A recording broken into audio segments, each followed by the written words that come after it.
नमस्कार, आप देख रहे हैं न्यूज इंडिया टीवी 24।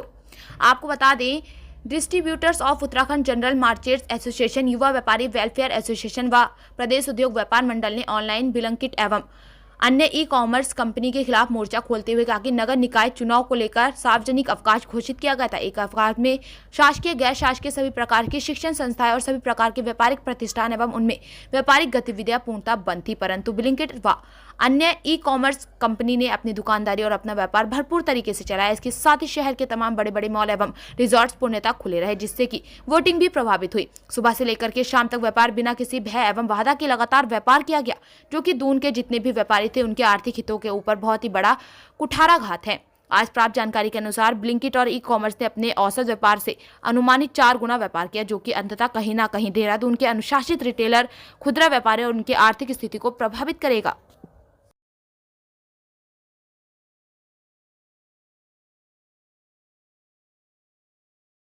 जैसे कि हमने बताया, हम लोग डिस्ट्रीब्यूटर्स ऑफ उत्तराखंड जो छोटी छोटी दुकानों को एफएमसीजी कैटर करते हैं और सारी सप्लाईज पूरे उत्तराखंड में हमारे ही थ्रू जाती है। कई डिस्ट्रीब्यूटर्स हमारे जगह जगह हमारे भाई बैठे हुए हैं।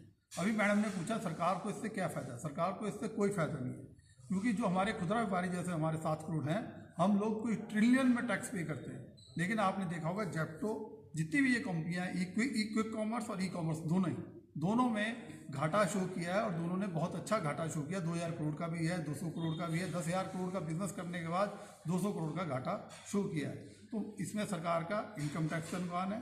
जीएसटी का नुकसान आपको हमने बताया, 100 रुपये की चीज़ को ये 50 रुपये में बेचते हैं, 50 रुपये का टैक्स का इनकम नुकसान। जबकि 100 रुपये की चीज़ को हम 115 में बेचते हैं, तो 105 में, 110 में बेचते हैं, तो हम अपने पार्ट पे गवर्नमेंट को जीएसटी ज़्यादा पे करते हैं। तीसरा जो घाटा है, हमारी जो गाड़ियाँ घूमती हैं, हमारी कमर्शियल व्हीकल की गाड़ियाँ घूमती हैं, इनके जो 2 व्हीलर घूमते हैं वो बिना आरटीओ को टैक्स पे किए हुए घूमते हैं। अभी साउथ में कई जगह पे इनके ऊपर बोला गया है कि भैया आप पीली कमर्शियल टैक्स में इसको पास कराइए, जो कि एक अच्छा खासा रेवेन्यू का लॉस है सरकार का। तो सरकार के फायदे इसमें नहीं है। मैन पावर का भी नुकसान है। सरकार कहती है कंज्यूमर का नुकसान भी है। जैसे हमारे भाई साहब ने बताया, कोई चीज़ कितने ग्राम में है, 400 ग्राम 55 रुपये, वही चीज़ 450 ग्राम 55 रुपये है और 400 ग्राम 58 रुपये है। तो जो आजकल का यूथ है, सिर्फ उसको आदत डालने के लिए ये एफडीआई ला रहे हैं। फॉरेन सरकार को एक ही दिख रहा है, एफडीआई आ रही है। हम कहते हैं जब एफडीआई की जरूरत तो तब पड़ेगी जब खुदरा व्यापार में हमारे लोगों के पास पैसे की कमी होगी। जो आउटलेट हमारे इतने खुले हुए हैं वो बंद होने की कगार पे हैं। तो सरकार को इस वक्त देखना चाहिए। 2 ही मेन पॉइंट है कि सरकार सिर्फ घाटे का सौदा कर रही है। क्या लगता है इसमें सरकार का भी फायदा है? अगर कंपनी डायरेक्टली सामान डिस्ट्रीब्यूटर को देती है, फिर ऐप के माध्यम से सामान देती है, तो उसमें क्या सरकार को इसका कोई फायदा पहुंचता नजर आ रहा है आपको? सरकार को फ़ायदा तो कुछ नहीं है। सरकार में केवल एक भ्रम फैला हुआ है। सरकार थोड़े से लालच के चक्कर में कि वो ये सोचती है कि भाई ई कॉमर्स की कंपनी के थ्रू वो ज़्यादा के ज़्यादा जो टैक्स जनरेट कर सकती है, परंतु ऐसा नहीं है। ये बड़ी बड़ी कंपनियां वर्ष के अंत के अंतर बहुत भारी लॉस दिखा करके जितना भी प्रॉफिट होता है उसको उसमें ख़त्म कर देती है। सरकार के पल्ले टैक्स कुछ नहीं पड़ता। सरकार नए नए स्टार्टअप खोलने के लिए, नई नई गतिविधियां चलाने के लिए, रोजगार पैदा करने के लिए अरबों खरबों रुपए स्पेंड कर रही है, मोदी सरकार विशेष रूप से। परंतु वो 7 करोड़ रिटेलर को नहीं देख रही है। अगर ये लोग, इनके व्यापार बंद हो गए, इनको बेरोजगारी फैलेगी, इनकी बेरोजगारी फैलेगी तो उनका जो परिवार है वो भुखमरी के प्रभाव पे आ जाएगा, जो कि एक बहुत ही बड़ी विडंबना होगी भारत के लिए, भारत की जनता के लिए। सरकार को इस चीज़ के ऊपर तुरंत ध्यान देना चाहिए। ई कॉमर्स कंपनियों को बंद करके खुदरा व्यापारियों की तरफ ध्यान देना चाहिए और इनको प्रमोट करना चाहिए। अगर ये खुदरा व्यापारी सुरक्षित रहेंगे तो भारत की अर्थव्यवस्था में इनका जो योगदान है सभी जानते हैं, भारत सरकार भी जानती है। विशेष रूप से कोरोना काल के अंदर जो खुदरा व्यापारियों ने भारत की अर्थव्यवस्था को संभाला, यहाँ की जनता को संभाला, अपनी जान माल और प्राण की परवाह न करते हुए पूरे हिंदुस्तान में एकता बना करके रखी।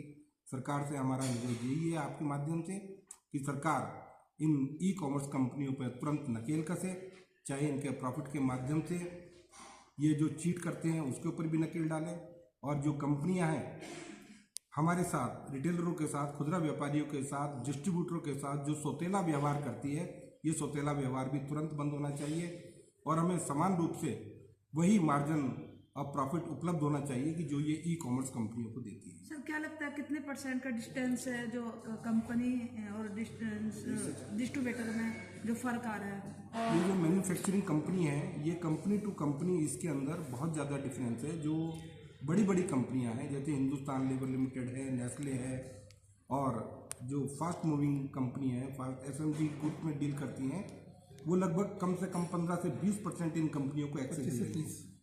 एक्सेस देने के साथ साथ वो कंज्यूमर को चीट भी कर रही हैं। हमारे को वजन कुछ और होता है, रेट कुछ और होता है।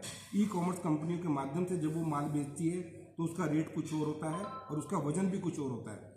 तो ये कंपनियां मिलकर के, ई कॉमर्स कंपनियों के साथ मिलकर के अल्टीमेटली उपभोक्ताओं को नुकसान पहुंचा रही हैं, जबकि रिटेलर एक बॉन्डिंग के तहत उनको सही माल देता है, जेन्युइन माल देता है। अगर उनको कोई दिक्कत पड़े तो उसके लिए हर समय सहज उपलब्ध रहता है, जबकि ई कॉमर्स कंपनियां ऐसा नहीं करती हैं।